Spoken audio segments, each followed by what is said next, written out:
Hello, everybody. Welcome to the Cyber Policy Center Tuesday Lunch Speaker. I am Daphne Keller. I direct the program on platform regulation, and I am a stand-in for Professor Jeff Hancock, who is unavailable today. And I'm here to introduce our guest speaker. We are fortunate to have Phil Menczer here today. Phil is the Luddy Distinguished Professor of Informatics and Computer Science at the Indiana University Luddy School of Informatics, Computing, and Engineering. He also directs the Observatory on Social Media and is a member and former director of the Center for Complex Networks and Systems Research. His group does research that spans computational social science, network science, web science, and data science, with a focus on analyzing and modeling the spread of information and misinformation in social networks, and detecting and countering the manipulation of social media. His group also studies social computing, web search and data mining, and the science of science. I would like to hear more about the science of science. And today, we're sort of building on a long history of research in this area to talk about both risks and responses from AI in particular. As I mentioned, he has the bad fortune to miss out on the stellar hosting capacities of either Nate or Jeff, who do know things about empirical research and misinformation. I am a lawyer, and I apologize in advance for my lackluster capabilities there or for any lawyerliness that may occur. With that, welcome Phil, please. Thank you. Hello, everybody. Thank you, Daphne, for the introduction. Thank you guys for having me. Especially thanks to Harry, my former student that I'm incredibly proud of, and I'm excited about all the great work that he's doing here with you guys. So I'm Italian originally. I'm a fan of spaghetti westerns, and that's the reason for this title. And I'll tell you about a bunch of different projects and different questions that we are exploring at the Observatory on Social Media. We call ourselves Awesome at IU, at Indiana University, around the theme of AI, which we are, who's not working on AI these days. And I'll try to talk a little bit about, the good, the bad, and the ugly. That is like things that we are doing, that using AI to try to combat online manipulation, potential, sometimes unexpected consequences, and then, of course, what the bad guys can do by exploiting AI. This is work of many, many people, including Harry and my other amazing students and colleagues at IU, so I want to acknowledge them as well as our funders to start with. So I would like to start by just providing a little bit of context to give an illustration of why we worry about online disinformation, because there is a lively debate, even within our community, about exactly what are the consequences of the spread of disinformation. Can we quantify harm? Can we causally prove some negative consequences? So to me, the most obvious area in which you can explore these questions is the area of health. And this is an example, and I prepared this slide long before one of the people mentioned here went on the public stage as the current nominee for a cabinet position. But this is an example of what I would call a piece of health disinformation. It comes from Children's Health Defense, which is a very influential nonprofit dedicated to combating the use of vaccines, and it puts out a lot of information on the risks of vaccines. And so I want to highlight in this particular article as an example the fact that the main claim here is that approval of the COVID vaccine for young children will put millions at serious risk. This was in October 25, 2021. And the highlighted text says, according to Pfizer's own study trial data, the chance of death in children from the Pfizer vaccine is 107 times higher than death due to COVID. There are links there. So if you actually click on those links, you will land on an actual publication, an actual scientific medical research publication that actually does study the side effects of the COVID vaccine. The only problem is that it doesn't at all say what this article says. However, it is a publication that is mainly targeted at medical scientists and epidemiologists, and it is written in a very technical way. So unless you are an expert in that area, unless you are an epidemiologist or a medical doctor, it is very hard to understand exactly what that article says. Even for me, not being an expert in that area, it's kind of difficult. It took a lot of work for me to understand exactly what that article was saying. And my understanding is that it in no way it supports the statement in this article. So this is an example of how some organizations can take science and twist it in a way to mislead people. And most people would have a very hard time to recognize this as a piece of disinformation. Interestingly enough, at the end of this article, the same article also quotes the Observatory on social media and says, by the way, the Observatory on social media's research has shown that we, the Children's Health Defense, are the most influential source of information about health in the United States. People trust us more than they trust the CDC and the WHO. And that refers to the fact that we did a study on super spreaders of misinformation. And we, in fact, found that the Children's Health Defense was the top super spreader of health disinformation based on the data that we studied on Twitter. So that's another example of twisting facts, and also one that jumped out to us because they were actually misquoting our own research. Okay, so you might say, so what? There's a lot of this stuff. Who cares?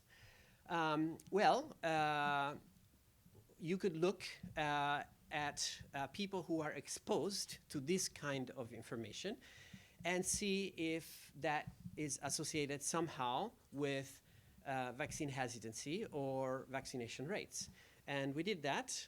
We used data from Twitter, and we looked at exposure to information about these COVID vaccines from low credibility sources at the level of US counties and US states. And then we correlated that with vaccine hesitancy and with vaccination rates. And we found a significant correlation. So the more exposure to online misinformation, the higher the vaccine hesitancy in a county or in a state, and the lower the vaccination rate. And this correlation remains strong even after you account for several confounding factors. For example, political beliefs, which we know is strongly associated both with exposure to misinformation from many studies and with vaccine hesitancy. But even when you account for those kinds of factors, the correlation remains strong. So to me, this is definitely a warning bell. But you might still say, so what? This is just correlation. It's not causation. All right? So there are studies in the lab that have looked at how people's beliefs about vaccines are affected by their exposure to misinformation about vaccines. And these studies show that, in fact, there is a definite significant signal. People become more hesitant about vaccines after they are exposed to disinformation about their safety or effectiveness. This has been done on smaller scale lab experiments and also larger scales. There is a recent paper by Allen and Watts and Rand on that. And they specifically found that there was a lot of this disinformation that had this effect that was not fact-checked by Facebook.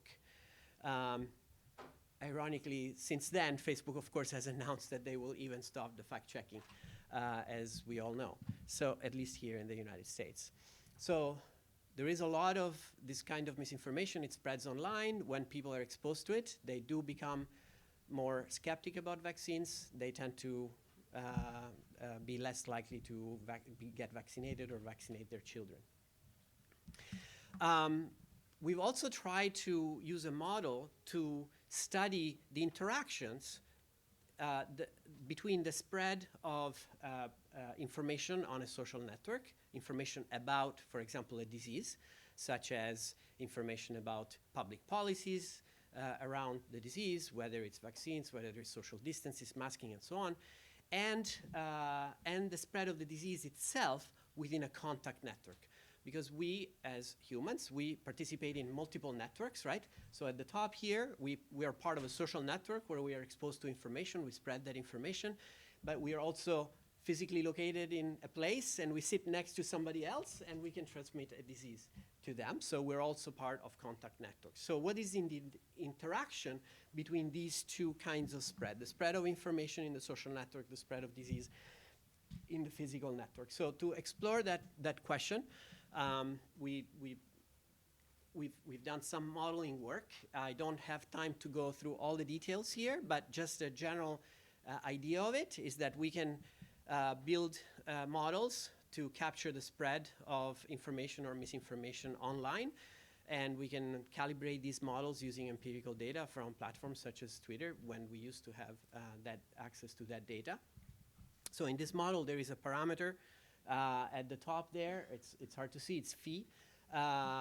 And imagine that this is something that captures resilience. So what is the likelihood that you internalize a piece of information, that it affects your behavior, and that you reshare that piece of information as a function of how many times you're exposed to it? Those of you who have heard about complex contagion, this kind of captures that mechanism. So if phi is very low, resilience is low, it means that even if you're exposed only once, you may then change or adopt a behavior, and you may share that information with others. If that number is higher, let's say 2 or 3 or 10, then you have to be exposed 2 or 3, 10 multiple times before that information has that effect on you.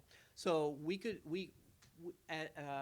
use that to model how many people in the network are actually affected by this information that they are exposed to, based on data about people who actually share links to low credibility articles about COVID.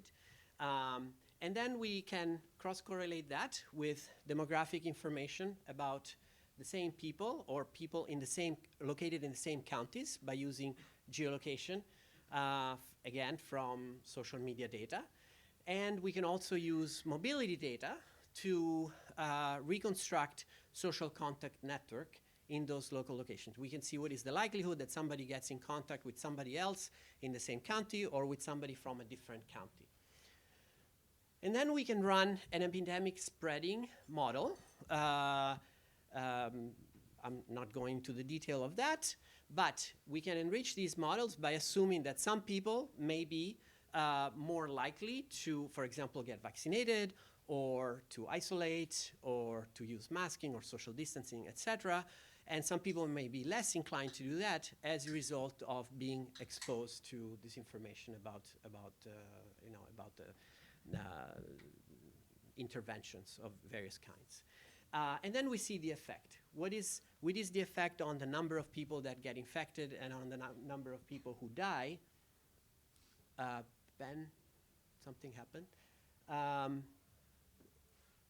Thank you. So what is the effect of that based on things like this parameter of resilience to this information? So here in this plot on the left, you can see on the x-axis this resilience parameter, and on the y-axis the proportion of people who may be misinformed as a result of that. So you can see that as phi becomes high, then the number of people who are misinformed is very low. As phi becomes very low, then that number is high. These are still very, very small numbers, very small percentages of the population, but they change a lot. Yes? I'm just a little bit confused with what you're showing. Imagine a world with no social media. Different areas of the country during COVID would have different amounts of people going out, right? And that would be sort of the way they would be. Let's imagine they just got... Sorry, can I pause you? Because we have people on Zoom. likely need to get you a microphone or hold this until that happens. Okay. Would you mind holding? Thank you. I will try to, I'll say a little bit more about that, and then Okay. you can definitely please ask the question at the end. Perfect. Okay, perfect, thank you. So people, of course, can be exposed to various kind of reliable or unreliable information, verified or unverified claim through many, many different channels, through traditional media, through TV, through radio, through newspapers, through word of mouth, talking with other people, and through many different social media platforms. In this model, we're just considering what happens, assuming that there is one particular platform, what would be the effect of exposure on one particular platform. And so in this model here, we could see two very small samples of this network. And on the left, you can see what happens, how many people are misinformed in this model, as if, in a scenario with high resilience. And then on the right, same thing, but in a scenario with low resilience. And then the additional misinformed people that are shown in, I believe that's blue or purple, sorry, I'm colorblind. You can see how many more people are maybe misinformed if that resilience is lower. Then after we run the epidemic spreading model, we can see what is the effect of that on the number of people who are infected. So on the left, you see the number of people who are infected in red in the case of high resilience. And on the left, we see an additional number of people that are shown in yellow who are infected in the case of lower resilience to misinformation. So this is just a picture. If we want to quantify it, we can measure as a function of time the total number of people that are infected according to the model. And you can see that depending on different values of the resilience parameter, that number can increase a lot. And this is just one, this is just one scenario, of course, and we can talk more about different assumptions that we're making as part of this model, but it is just meant to illustrate the potential interactions between these diffusion processes. And what we observe here is that in the case of lower resilience, you have a six-fold increase. I don't know why this keeps happening. We have a six-fold increase.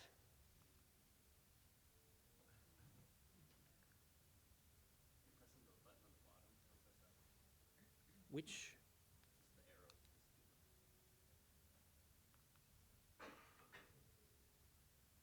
Okay. Okay. So we have an increase in peak infections, and also that peak is accelerated. It happens faster by 2 weeks. And then by looking at the difference on the y-axis, we can see that there is 14% of the population that is additionally infected, which in the US that would correspond to 47 million people, with a very significant price tag associated with that without even considering deaths. So this is just an illustrative model to see how we can try to study how these two diffusion processes can interact with each other, and one can affect the other. So it's an illustration. And of course, it makes the assumption that when people are exposed to disinformation, they will, with some probability, they may or may not change their behaviors accordingly. This is a different model that tries to get closer to the attempt of finding a causal link between exposure to online anti-vax tweets in this particular case and actual cases and deaths. And this is even a little bit more complicated than the previous model, so I'll try to be even a little bit more vague and hand-wavy. But we do have data, timeline data for each county, or at least for a large number of US counties where we have enough data that we can collect from social media, about how many anti-vax tweets people are exposed to on a daily basis. And we can plug that into a model.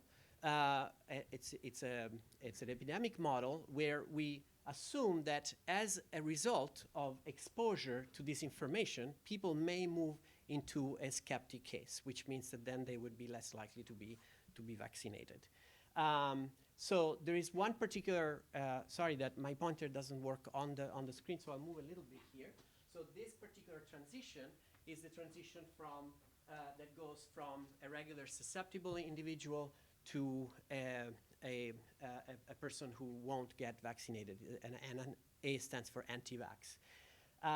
And that parameter can depend on various factors, including potentially this variable gamma E that modulates how that transition may change as a result of exposure, E, exposure to anti-vax tweets, okay?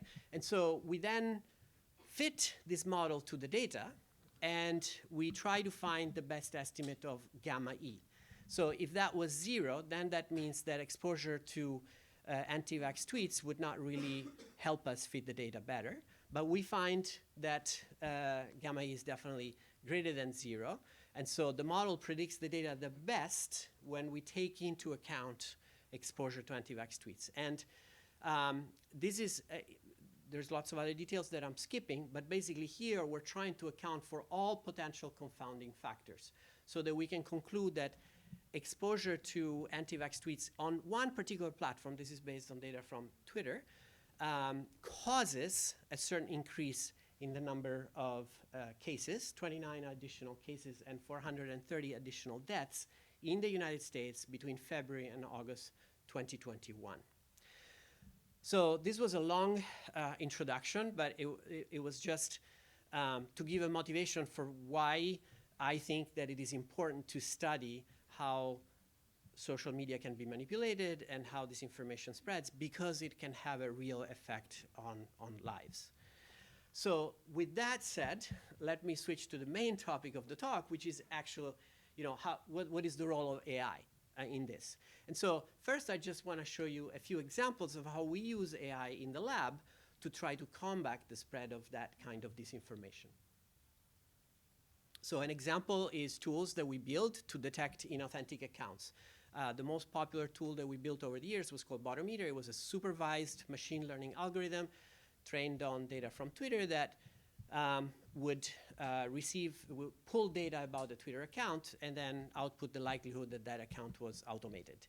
Of course, it's a machine learning tool, so it can make mistakes, but it was pretty accurate based on our evaluations, and it was used very broadly. We had about 500,000 queries submitted to this tool every day.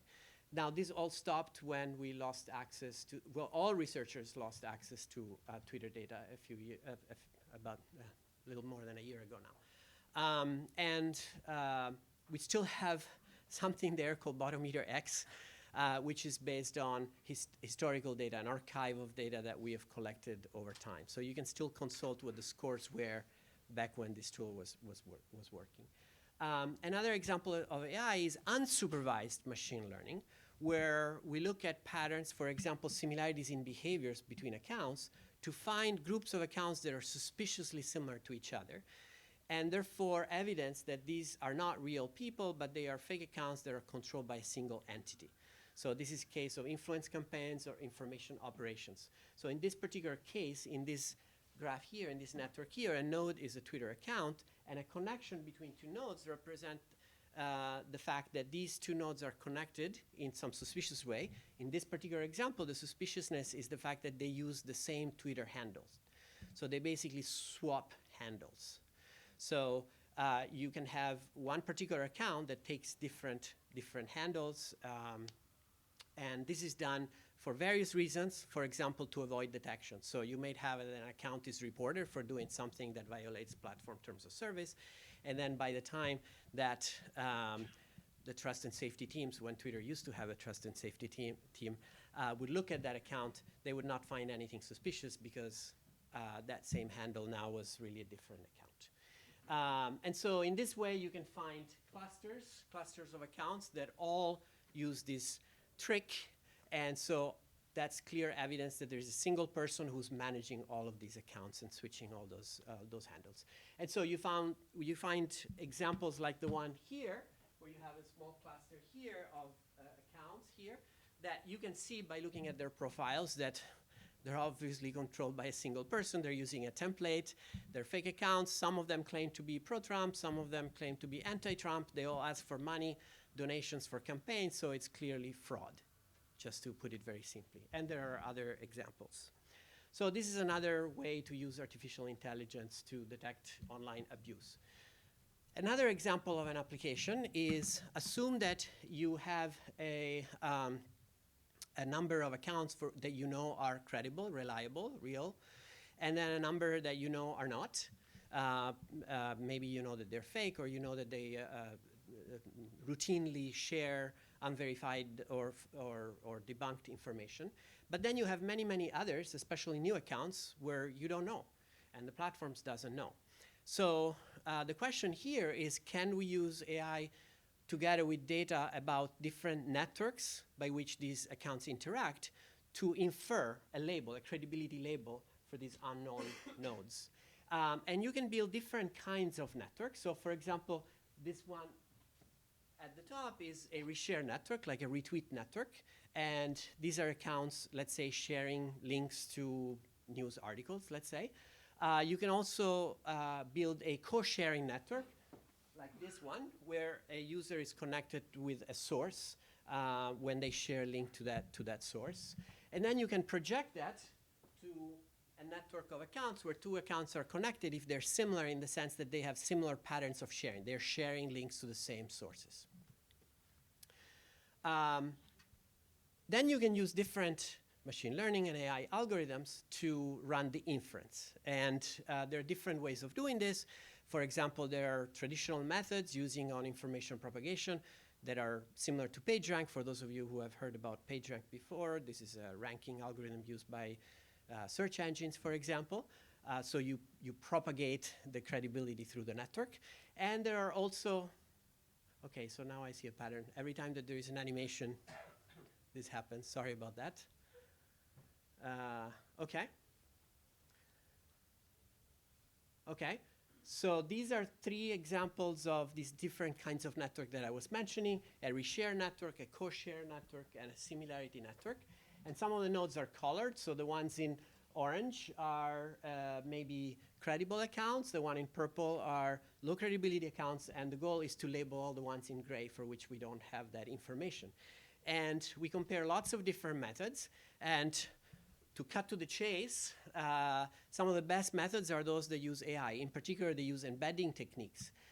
So for example, you can do a random walk through the network and in that way generate a sequence of nodes. And then you treat that sequence of nodes as you would treat letters in the words in a piece of text. And then you use a neural network, a deep neural network, to create a vector representation of those nodes. And then you could say, well, if a node is very close to another one and that is low credibility, maybe this one is also low credibility and vice versa. And that turns out to be the approach that yields the best accuracy. I'm sorry that it's hard to see, so I apologize for that. But that's what that table tells us, that if we use these AI embedding neural network-based techniques to do classification, we can do quite well. Okay, so these are examples of the good, right? How to use AI for doing a bunch of different tasks that can be useful. For example, if you are trying to understand the credibility of different accounts, or if you're trying to moderate online content. So the next step is like, okay, what can go wrong? Well, we can try to use AI for lots of different things. Here is a couple more examples. One is that you could ask an LLM whether you should trust a source, okay? An LLM will be very happy to answer that question. You see an article on your news feed, and it's coming from a source that you've never heard about, and you could ask ChatGPT, for example, is this a trusted source? So we've done that, and we compared different LLM models, and it turns out, and also we can compare their ratings with ratings from human experts. And here, human experts, by human experts, I mean reliable, politically independent, third-party fact-checking organizations. And so it turns out that all the models kind of agree with each other, and that's probably not surprising because they're trained on the same data, right, on the web, where these ratings are available. But they don't agree so much with the humans. In fact, I mean, it's better than random, but it's not as good. So that's a little bit worrisome. But what worries me more is that instead of asking tell me if this website is credible or not. You could change the query a little bit and say, assume that you are a Democrat or that you are a Republican, and now tell me if I should trust this source. Now the results change a lot. If you tell the LLM to think like a Democrat, it's going to more likely tell you that the Democratic source is reliable even if it's not reliable, like Occupy Democrats is an example. And it's more likely to tell you that a right-leaning source is unreliable even if it is reliable, like, I don't know, the Wall Street Journal, for example. And vice versa. If you tell it to think like a Republican, it's more likely to tell you that Republican sources are reliable even if they're not, et cetera, et cetera. So this is a very, very easy way for a bad actor to create a tool that would give the public the appearance of being unbiased, but that in reality is extremely biased. And this is very, very easy to do, especially because some people believe that AIs are less biased than humans. So this is one of those examples where you're trying to use AI to do something useful, and it may be able to do something useful, but it can also be dangerous in the hands of bad actors. Another example is actually the work of Harry here and some other students in the lab. And what they did is they tried to see whether ChatGPT could be used effectively as a fact-checking aid. And it turns out that if you just provide a claim to ChatGPT and you say, I saw an article claiming that this or that, ChatGPT will happily tell you whether it's true or not. And it does pretty well in the case of false claims. In the case of false claims, 90% of the cases it gets the answer right. In the case of true claims, it doesn't do so well because very often it is unsure. This happens, for example, where it just doesn't have enough information. Perhaps it was trained on data that predates the claims that it's being asked about. But for example, for false information, it's very reliable. So it was a reasonable hypothesis that this tool would be helpful. So they ran an experiment. They ran an experiment in which they showed a bunch of stimuli to participants. And these stimuli looked just like what a news article would look like on your favorite social media news feed, whether it's Facebook or Instagram or X or whatever. There is a picture and a title and the source and a blurb. And they divided people into 3 groups. The normal group is like after seeing the picture, the control group, then they are asked, do you believe the claim in the headline? Sorry, if they're shown the headline. The fourth case is after being shown the claim, they show a fact check generated by ChatGPT. And then there was a third group which were given the option and were asked, would you like ChatGPT to help you verify the headline? And if they said yes, then they were shown the ChatGPT fact check. Otherwise, they were not. And so in the end, we can measure whether people come up with an accurate belief about that claim. Now, there's a separate question that you can ask. The experiment setting is exactly the same, except that you ask not the question whether they believe it, but whether they would be willing to share it.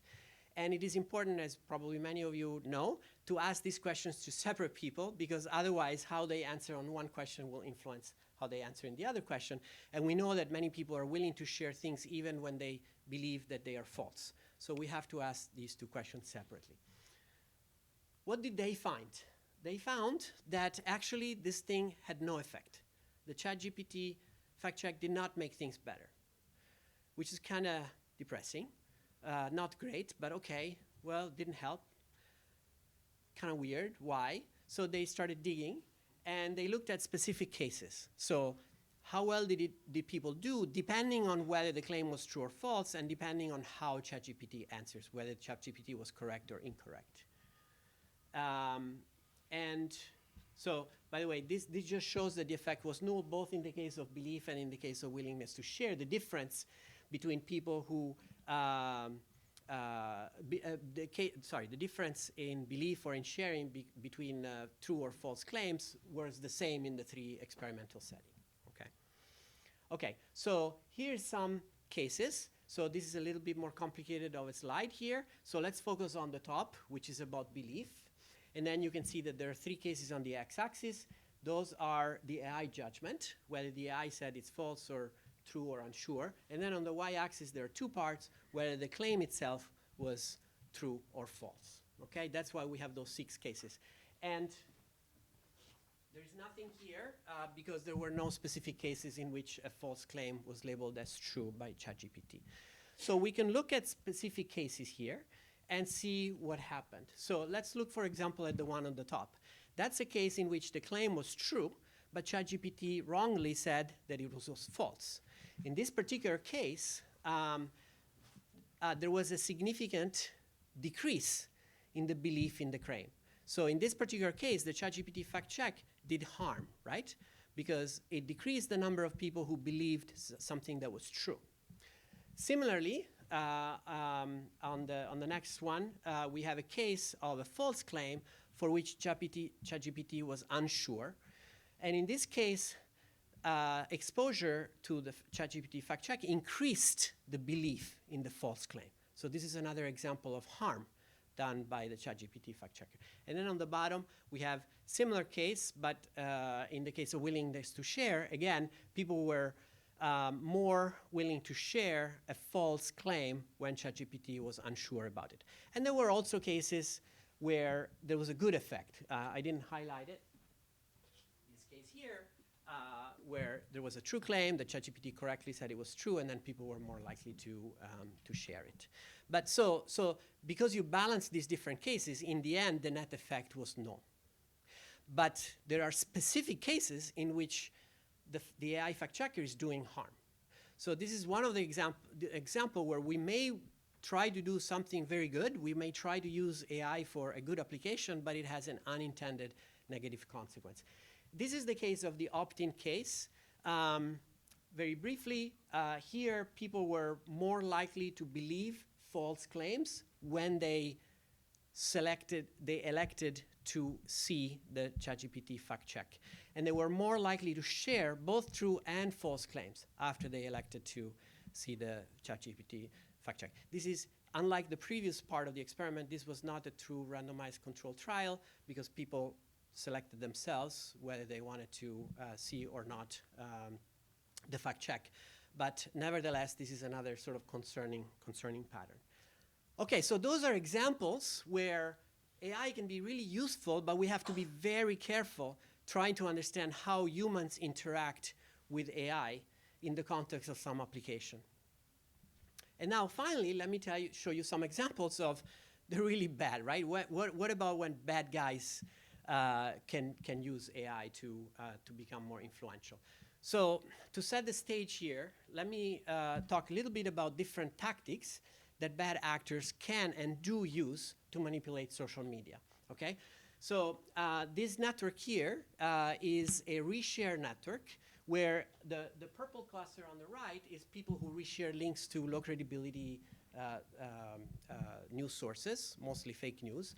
And then the orange one is where people are sharing links to fact-checking articles. And you can see a type of homophily here. So the people who are vulnerable to misinformation tend to connect, to interact, and amplify other people who are also vulnerable.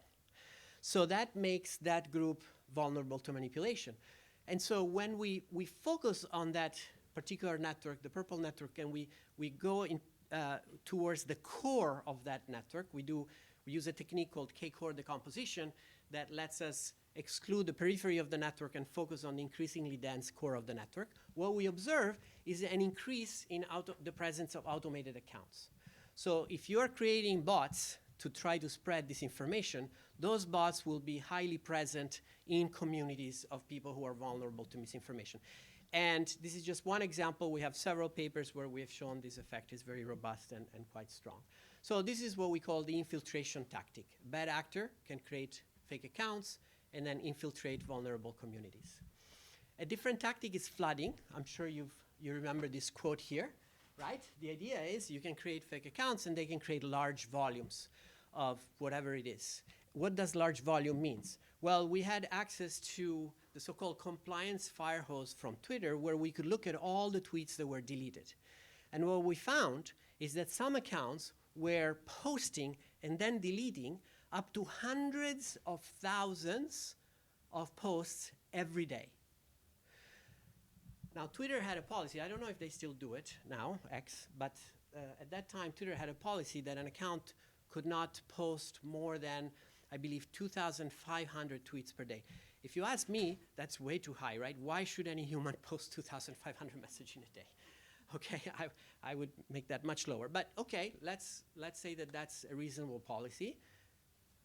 But people could evade this policy by creating huge volume of stuff and then deleting at the end of the day. And then they would never be caught.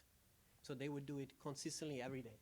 So here we could say that people created and then deleted a large number of tweets every day, evading detection. So on the right, you have just one example of a type of abuse that can be done with this particular technique. Those are reshare networks, and all of the tweets that represents those reshares were deleted at the end of the day. There would be one account, which is the node in the center, that would post something, and then a bunch of accounts that would repost it. Those are the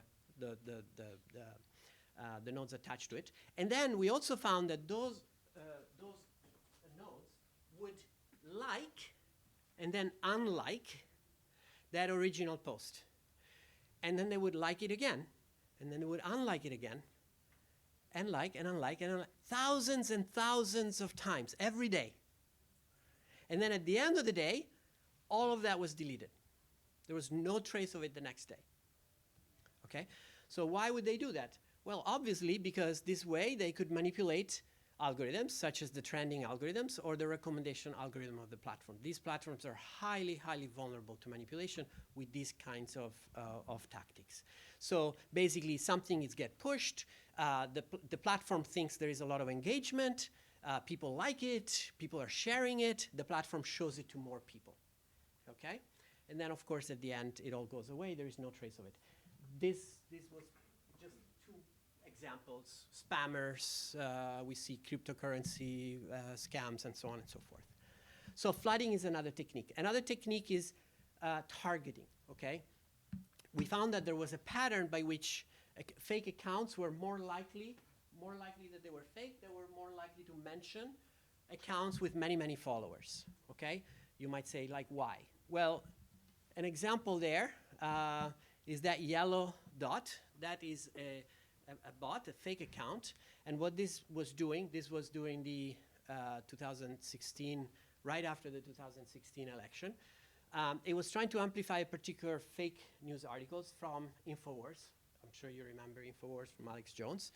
The article claimed that there were 3 million votes in presidential election cast by illegal aliens. It was a fake claim. And this account wanted somebody very influential to see it, okay?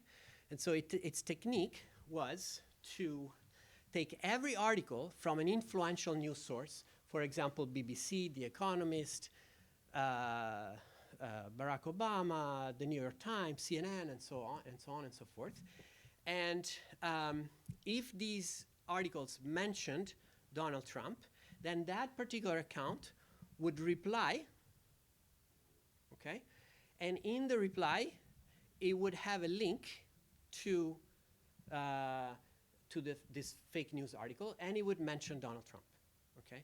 So obviously, its tactic was to get Donald Trump to see that article, right? So if Donald Trump noticed that on social media, news sources were talking about him, and if he went and looked what they were talking about, he would see people posting this article.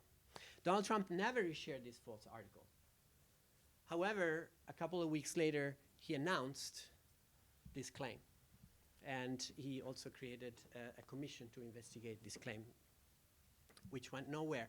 But this is an example of how a bad actor can try to influence influential people by creating lots of these. So, by the way, this was done in an automatic way. So this bot was generating hundreds and hundreds of messages every day in the way that I just described. Okay. So targeting is another tactic. How do we know which of these tactics work, which don't? It's very hard to tell. So what we did, one of the things that we did is we developed a model called simulation of social media, where we try to, in the computer, to simulate the system where we have people that share news, they have a news feed, they see things, they reshare them, and so on. And so then in this model, we could simulate a bunch of bad actors that try to connect to regular users and spread low credibility content, low quality content, and then see what happens. If these bad actors use these different tactics, how they can affect the overall quality of information in the system. So for example, we find that by combining infiltration and flooding, they could lower the overall quality of information in the system by about 70%. So those are effective tactics. Actually, infiltration is by far the most effective tactic. We found that targeting is not necessarily effective because that concentrates, at least in the large scale. Of course, it's the targeted people, of course, are, you can have an effect on them. But the average effect on the full population is lower because you're concentrating all efforts on a subset of the population. So bad actors can actually be more effective by just targeting random samples of the population. So it turns out that, as I was saying, infiltrating is the most effective tactic. So in this picture here, we have a bunch of fake accounts. If they're kind of peripheral, they don't have much effect. The colors of these nodes is light, which means higher quality. But when those same accounts are able to better infiltrate the network, as on the right, then those other accounts that are the humans, their color becomes dark. That means that they are resharing low credibility content from the fake accounts. So this is a very effective technique. So now, if you're a bad guy and you know this, what do? Well, you want to create fake accounts and you want to make humans follow them. So easy, because now AI allows you to do that. So you can create, for example, fake faces very, very easily using AI model. So the first effective AI models for this were called GANs, generative adversarial network. And they created pretty decent looking faces like these that were fake. And it was very easy for bad actors to create lots of fake profiles using these fake faces. And the nice thing is that they were harder to detect, because in the older days, before these AI models, bad actors would also create fake bots, but they would just use other people's pictures. And so if you do the reverse image search, you could find, oh, this picture is actually this model or this other user. But with these fake faces, that's impossible. So what do people do with these? What do these fake accounts with AI-generated faces do? Well, they do all the normal malfeasance that you would expect. They impersonate human users. They do scams. For example, crypto scams, for example, using fake screenshots, making it look like people like Musk are pushing a particular cryptocurrency for pump and dump schemes. They are doing spam. They're amplifying certain sources. It turns out that this particular approach, GAN, generate faces with one feature that makes them relatively easy to detect. All of them, once you properly normalize the pictures, you find that the eyes are all in the same position. And if you do the same analysis with regular people, you don't find that. So this gives us a way to detect with relatively pretty high accuracy accounts that likely had GAN-generated faces. And when we did that, and I'm skipping a lot of details on the methodology here, but the take-home message is that we found that there were maybe around 10 or 15,000 daily active Twitter users with GAN-generated faces. And that's actually an underestimate, so very, very conservative estimate. Okay, so that's one way in which you can use AI to create credible fake accounts at scale. Let me show you another example. This is a post. At the beginning, if you was moving too fast, you didn't see it. There was an account that posted a link to a news article. And then there's lots of engagement, as you can see. There's lots of accounts that are resharing it, responding, retweeting, replying. They're posting other links to other news articles. They are saying, this is interesting, this is not interesting, what do you think? It looks like there's a really lively discussion and lots of links being shared, hashtags, comments, and so on. So if you are the platform, this looks like extremely engaging content. This is exactly the content that recommendation algorithms are designed to amplify. So everybody sees this kind of stuff because it looks like, they're very engaging. And then at one point, you notice one of these hundreds of messages, says, sorry, I cannot respond to this as it is a shareable link and my capabilities are limited to text-based responses only. Okay, so you dig in a little bit and you realize that all of these accounts and every single message that you've seen are all generated by ChatGPT. But the programmer was a little sloppy. And so they didn't notice that some of the responses gave away the fact that this content was generated by ChatGPT. And so in this way, we were able to collect one particular botnet. We called it Fox 8. I'll show you in a moment why. But this is really the tip of the iceberg, because for this one network where there was a sloppy programmer, there are probably many where we have no way of knowing that those are fake AI-generated bots, because they don't tell us, oh, by the way, I'm an AI model, right? You can easily detect that. So can you detect this AI-generated content? It's very difficult right now. We tried lots of different methods. The best method that we found was a tool that was provided by OpenAI. And it gave a signal, so you could do better than random at identifying one of these ChatGPT bots from a regular human user. However, if you applied that to the actual real normal people in the wild, you would get a very high false positive rate. Like, you would end up labeling more than 40% of normal people as bots. So that's definitely not good enough. And in fact, OpenAI took that tool down. They said that it wasn't accurate enough, and so they made it unavailable. And that was the best one. So right now, there is very little or nothing that we could do to detect these kind of AI-generated and AI-managed bots. What are they doing? Well, they tell us themselves in these self-revealing tweets. They tell us that 81% of these tweets contain harmful or inappropriate content. And what are they doing? Well, one way of knowing is that by looking at what they share. They share hashtags. They're all about crypto. And they share links to articles, especially 3 websites. One of them is called Fox 8. That's why we call this the Fox 8 botnet. And so you can look at what are these websites, and you're not going to be surprised. These websites are full of ChatGPT-generated fake news articles, and they're mostly about crypto, okay? And so this is the most common scam on the internet, crypto pump and dump, right? There are a lot of people who invest in crypto. They have ways to look at what people are talking about on social media. If there is a lot of chatter about some coin, they buy. They think, oh, okay, people are talking about this. This is exciting. I might make a buck, okay? And then when the coin reaches a certain price, the bad guys drop it, they sell it, and they make the profit. And all the people who bought it lose. So this is the most common type of online fraud. We see it everywhere. And so, unsurprisingly, people who are running these kind of scams are creating these fake news websites, and then they're creating fake accounts, and they're using ChatGPT to do this at scale.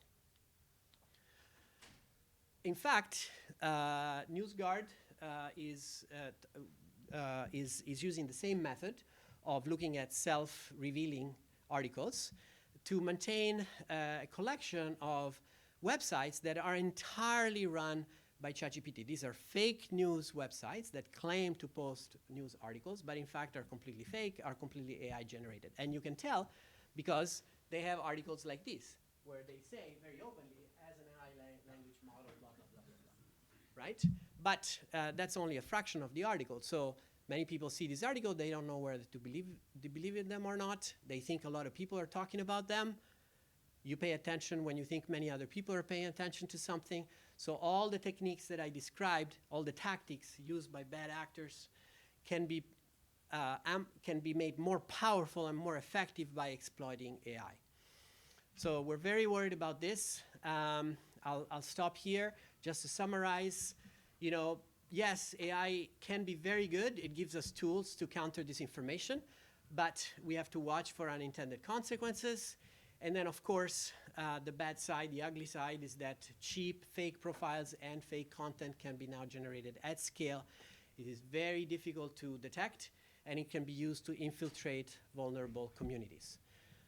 So maybe if there is time, we can talk about what to do about all this. But thank you. Thank you so much.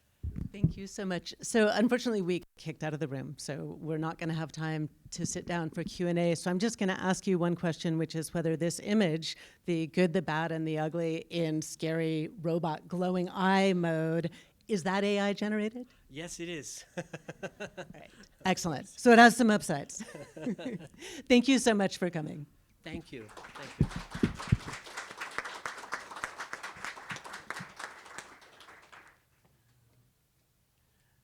And for our next session on February 11th, we will be hosting Nicole Perlroth in a fireside chat format. Thanks, everyone.